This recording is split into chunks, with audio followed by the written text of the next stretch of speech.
तो नमस्कार दोस्तों, मैं दीपक नागर। दोस्तों एक बहुत ही इम्पोर्टेंट न्यूज़ सामने आई है। न्यूज़ सामने आई है देश रिगार्डिंग नेशनल अकाउंट्स। आप सबने लास्ट लेखा के बारे में ज़रूर सुना होगा। उसको मेज़रमेंट करने के कई सारी चीज़ें होती हैं। सबसे इम्पोर्टेंट नेशनल अकाउंट का पार्ट होता है वो जीडीपी। जीडीपी शायद ही कोई व्यक्ति होगा जिसने जीडीपी शब्द नहीं सुना होगा। हर व्यक्ति ने जीडीपी शब्द सुना होगा। 2 देशों के बीच कंपेयर करते हैं तो जीडीपी क्या आता है? इंडिया ने जापान को पीछे छोड़ा तो जीडीपी शब्द आया। इंटरनेशनल मॉनेटरी फंड भी 2 देशों की कंपेयर करता है तो जीडीपी का करता है। लेकिन दोस्तों अब वो जीडीपी की मैट्रिक नहीं रहेगा। अब उसकी जगह कुछ और होने वाला है। जो जीडीपी की इतनी इंपॉर्टेंस थी वो शिफ्ट होने वाली है दोस्तों एनडीपी के प्रति। ऐसा एक इंपॉर्टेंट लेख आया है इकोनॉमिक टाइम्स में। आप सबसे पहले न्यूज़ पढ़ें।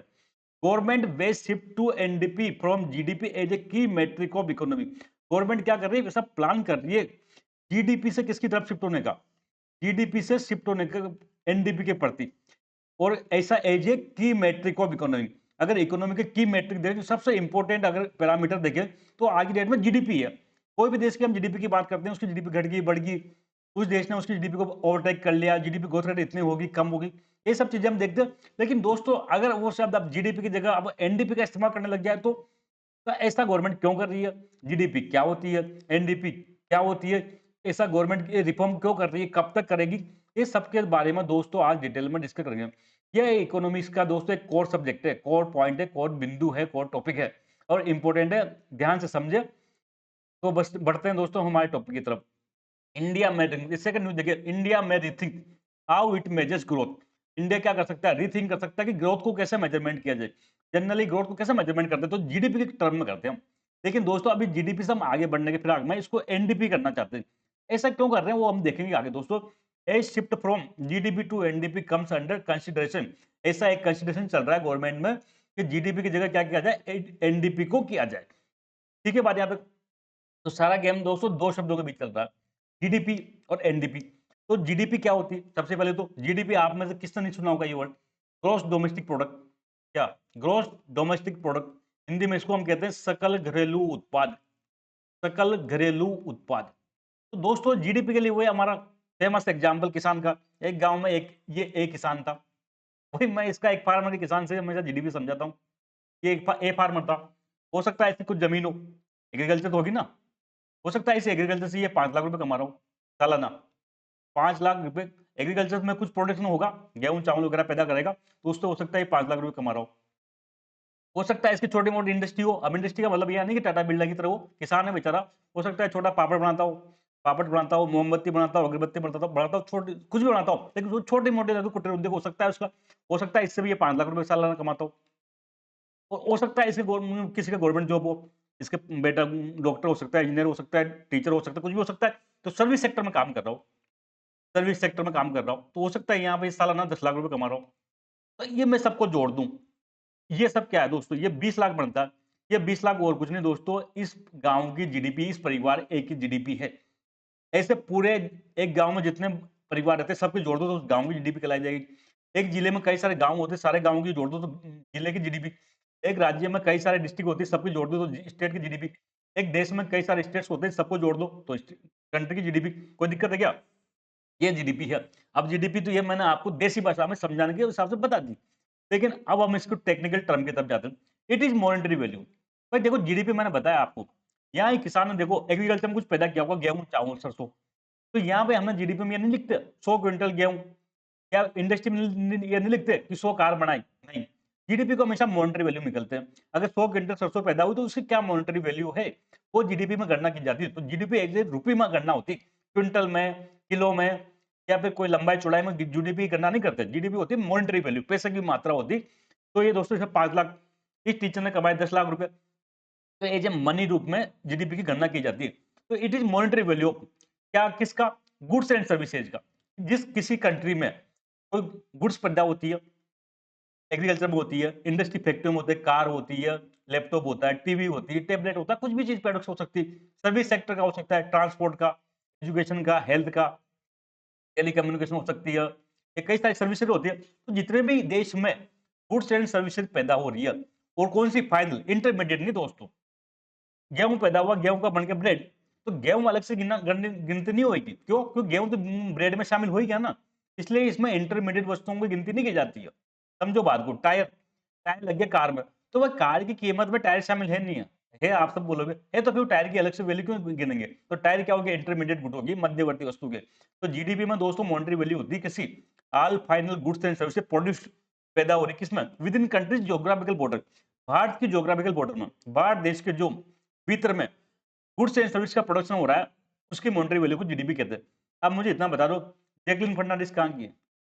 आप सबको केरला की, लेकिन वो मुंबई में काम करती, कुछ सर्विसेज दे रही फिल्म इंडस्ट्री में, उसको कुछ पैसा मिलता होगा मॉनेटरी वैल्यू, वो कहाँ, वो जीडीपी में आएगा नहीं आएगा। तो आप सब कहोगे कि वो भारत में, वो मुंबई में काम करती है, इंडिया की ज्योग्राफी के अंडर काम करती है। इंडिया की ज्योग्राफी में जो भी काम करेगा, प्रोडक्शन करेगा, वो सब क्या आएगा? जीडीपी में गणना होगा। तो जीडीपी में सिटीजनशिप का कोई लेन देन नहीं है। अमेरिका का आदमी मुंबई में काम करता है, यहाँ कुछ वस्तु पैदा कर रहा है, तो वो इंडिया की जीडीपी में गणना होगी। इसका सिटीजनशिप से कोई लेन देन नहीं है। ज्योग्राफी के भीतर में, भारत की बाउंड्री के भीतर में कोई भी प्रोडक्शन हो रहा है गुड्स एंड सर्विस का, it means it's a part of GDP. ठीक है बाजा, during a specific time period. अब ये सब काम कब हो रहा है? एक टाइम पीरियड में हो रहा है। जनरली जीडीपी एक साल में गणना करते हैं, यूजुअली ए ईयर। एक निश्चित टाइम पीरियड में produced final goods and services का जो मॉनेटरी वैल्यू होती है, उसको दोस्त देश की जीडीपी कहते हैं। आपको कोई दिक्कत हो तो बताओ। समझ गया? तो भारत में जितने भी वस्तुओं सेवाओं का प्रोडक्शन हो रहा है, वो देश की जीडीपी है। अब जितना ज्यादा प्रोडक्शन हुआ, उतना ज्यादा लोगों को रोजगार मिलेगा, उतना इनकम होगी। मैंने किसान का एग्जाम्पल दिया, कोई किसान की 5 लाख के रुपए की माल बेच रहा है, कोई 10 लाख का बेच रहा है, तो जिस 10 लाख का बेच रहा है वो किसान अमीर होगा। इसमें कोई रॉकेट साइंस ही नहीं है। भाई किसान अमीर गरीब कैसे डिसाइड होता है? जमीन किसके पास ज्यादा है, जमीन का क्या मतलब? उसके पास प्रोडक्शन ज्यादा होगा, प्रोडक्शन ज्यादा होगा तो माल ज्यादा कमाएगा, इनकम ज्यादा आएगी। बस ऐसे ही दोस्तों, जिस देश की जीडीपी ज्यादा होगी, उस देश में उतना ज्यादा गुड्स का प्रोडक्शन हो रहा है, उतना ज्यादा रोजगार मिल रहा है, उतना ज्यादा इनकम हो रही है, वो देश उतना ज्यादा तरक्कीशील होगा। तो यहाँ पे कोई दिक्कत नहीं है। अब जीडीपी दोस्तों, यह पूरे इंडिया में कितने एग्रीकल्चर के कितने किसान है? करोड़ों अरबों करोड़ों किसान है। कितने इंडस्ट्री है? करोड़ों की इंडस्ट्री है। कितना प्रोडक्शन हो रहा है सर्विस सेक्टर में? ये सब गणना कौन करता है? तो दोस्तों एक मिनिस्ट्री है, आपने नाम सुना होगा, ministry of statistical and programme implementation. बहुत इंपॉर्टेंट है ये दोस्तों, भारत सरकार की मंत्रालय है। इसका काम ही क्या होता है? इसका काम होता है डेटा कलेक्शन का, डेटा गणना करने का। नाम ही क्या है? मिनिस्ट्री ऑफ स्टैटिस्टिकल स्टैटिस्टिकल सांख्यिकी एंड प्रोग्राम इम्प्लीमेंटेशन मंत्री, मॉस्पी करके एक मंत्रालय है। इस मॉस्पी के अंडर में एक ऑफिस है जिसका नाम है नेशनल स्टैटिस्टिकल ऑफिस। नाम सुना होगा आपने, एनएसओ। तो in India GDP is calculated by NSO. Bharat में जीडीपी की गणना एक ऑफिस करता है, उसका नाम है नेशनल स्टैटिस्टिकल ऑफिस। कौन से मिनिस्ट्री के अंडर में आता है? तो under ministry of statistical and programme implementation, MoSPI के अंडर में आता है। ये इंडिया में जीडीपी की गणना करता है दोस्तों। अब दोस्तों भारत में जीडीपी गणना होती है ना, वो क्वार्टरली होती है। Data is by quarterly. कौन करेगा? एनएसओ करेगा। जैसे कि अप्रैल मई जून खत्म होते हैं, अगस्त में डेटा आता है क्वार्टर वन का, फिर क्वार्टर टू का, क्वार्टर थ्री का, क्वार्टर फोर का। ऐसे जो है ना, क्वार्टरली गणना की जाती है और लास्ट में साल भर का डेटा आता है एंड एनुअली। भाई शुरुआत में क्वार्टर वन का, फिर क्वार्टर टू का, फिर क्वार्टर थ्री का, लास्ट में क्वार्टर फोर का, वो साल भर में कितना डेटा प्रोडक्शन हुआ, वो सब डेटा आ जाता है दोस्तों। वर्तमान में इट इज की मेट्रिक ऑफ इकोनॉमी। फिर नेशनल अकाउंट में किसी भी देश का प्रोडक्शन करने के 4 तरीके होते हैं। जीडीपी, नेशनल अकाउंट या किसी देश में कितना प्रोडक्शन हो रहा है उसकी गणना करने की 4 मुख्य होती है। जीडीपी, जीएनपी, एनडीपी और एनएनपी। ये सब नाम आपने सुने होंगे, नहीं सुने हो तो मैं आज इसको डिटेल में बताऊंगा नहीं। ये सब जब जीडीपी पढ़ेंगे, नेशनल अकाउंट पढ़ेंगे, राष्ट्र लेखा पढ़ेंगे, तो बताएंगे। पर टोटल 4 मैट्रिक होती है किसी भी देश को प्रोडक्शन को मापने का। ये चारों गणना की जा सकती है, लेकिन सबसे इंपॉर्टेंट आगे नोट में दोस्तों जीडीपी है। ज्यादातर देशों में जीडीपी कोई की इंडिकेटर माना जाता है, नेशनल इनकम का या नेशनल जो प्रोडक्शन का। तो दोस्तों आज जीडीपी है, लेकिन अब इसको क्या करने का विचार किया जा रहा है? अब इसको एनडीपी करने का विचार किया जा रहा है। आप यहाँ न्यूज देखें, जो करंटली इट इज की मैट्रिक ऑफ इकोनॉमी। करंटली जो की मैट्रिक ऑफ इकोनॉमी कौन सा है? तो जीडीपी है दोस्तों। अब ये एक और सिस्टम है, यूनाइटेड नेशन का सिस्टम ऑन नेशनल अकाउंट्स। ये हम देखेंगे। देखो, यूनाइटेड नेशन उसका एक एक्शन चलता है, सिस्टम ऑफ नेशनल अकाउंट 2008। भाई पूरी दुनिया में जितने भी नेशनल अकाउंट्स है, नेशनल अकाउंट का मतलब समझिए, जीडीपी, जीएनपी, एनडीपी, एनएनपी, इन सब नेशनल अकाउंट को गणना करने के लिए जो यूनाइटेड नेशन है समय समय पर मेथड लेके आता है। वर्तमान टाइम में जो मेथड चल रहा है वो एसएन है 2000 चल रहा है। क्या चल रहा है? एसएन है 2008। इस गाइडलाइन में इस टाइम जो इसने गाइडलाइन करी थी ना, उस गाइडलाइन के अकॉर्डिंग पूरी दुनिया के दोस्त नेशनल अकाउंट की गणना करते हैं। और इस गाइडलाइन में दोस्तों जीडीपी को इंपोर्टेंस दी गई है। समझो बात को, जो करंटली इट फॉलोज, जो जीडीपी हम क्यों गणना कर रहे हैं या जीडीपी कितनी इंपोर्टेंस क्यों है, उसका कारण है दोस्तों यूनाइटेड नेशन, इसका सिस्टम ऑन नेशनल अकाउंट्स। देखो दोस्तों, पूरी दुनिया में वर्तमान में यूनाइटेड नेशन का सिस्टम ऑन नेशनल अकाउंट 2008 को पालना की जाती है। इसी पालना की तरह इंडिया में भी होती है। और इस इंडिया में इस नियम के तहत, इस अकाउंट सिस्टम के तहत जीडीपी को की मैट्रिक माना गया, क्योंकि ये सिस्टम ऐसा कहता है। लेकिन अब लेटेस्ट में न्यूज़ क्या है?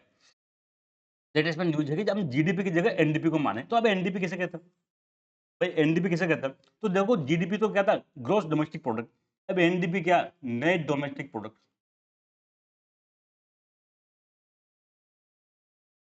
अब देखो, जीडीपी और इसमें कुछ भी ज़्यादा अंतर नहीं है। वही किसान का एग्जांपल, ये एक किसान था, इसने क्या किया? एग्रीकल्चर में पैदा किया 5 लाख रुपए का। तो क्या एग्रीकल्चर में जो प्रोडक्शन हुआ वो ऐसे हो गया क्या? नहीं हुआ। कुछ सामान चाहिए होंगे, सबको ट्रैक्टर चाहिए। 1 साल में इसने 5 लाख रुपए का पैदा किया। तो क्या ये ट्रैक्टर आज की डेट में 10 लाख रुपए का ट्रैक्टर लिया, तो 1 साल बाद भी ये 10 लाख रुपए का रहेगा क्या? नहीं, सब कहोगे कि पुराना पड़ जाएगा, उसकी वैल्यू कम हो जाएगी। तो इस 5 लाख रुपए का जो एग्रीकल्चर प्रोडक्शन किया, उसमें ट्रैक्टर की वैल्यू घटी नहीं घटी? घटी, सपोज करो 1 लाख घट गई। तो दोस्तों, इस 5 लाख में से अगर इस 1 लाख को घटाएं, तो 4 लाख आए, वो कहलाएगा एनडीपी। मतलब ग्रॉस नेट डोमेस्टिक प्रोडक्ट कुछ नहीं है। जब प्रोडक्शन की प्रक्रिया में कुछ गिसावट होती है, जो मशीनें लगती है, उसकी वैल्यू में कुछ डाउन आता है, उसी को अगर घटा दी तो उसको कहते हैं दोस्तों एनडीपी। मैं तो आपको फैक्ट्री में बताऊं, कोई फैक्ट्री है, इसमें 100 कार बनाए, तो ये 100 कारें बनी, तो जो मशीन लगी होगी, मशीन में गिरावट आई नहीं होगी, उसकी वैल्यू में डाउन हुआ नहीं होगा। 1 करोड़ की मशीन लेके आए थे, तो अगले साल उसकी वैल्यू 80 लाख रुपए रहेगी। तो 20 लाख जो गिरावट आई ना, डेप्रिसिएशन हुआ है, इसको अगर हम एडजस्ट कर लें तो उसको कहते हैं दोस्तों एनडीपी। तो एनडीपी और कुछ नहीं है दोस्तों, इट मेजर्स नेशन आउटपुट। ये भी नेशन का आउटपुट मेजर कर रही है, प्रोडक्शन कर रही है, लेकिन after accounting for depreciation. Accounting क्या करती है? डेप्रिसिएशन को अकाउंट करती है। एनडीपी बराबर जीडीपी माइनस डेप्रिसिएशन।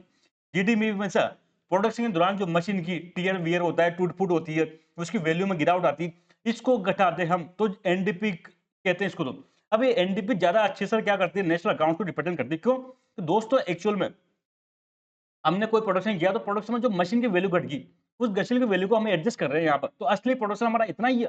मैं एक कार लेके आया 10 लाख रुपए की, अब मैंने टैक्सी के रूम में चला दी दोस्तों, और ये 10 साल इसकी वैल्यू, समझ लो 10 साल तक चलेगी, 10 लाख में कार आ गई।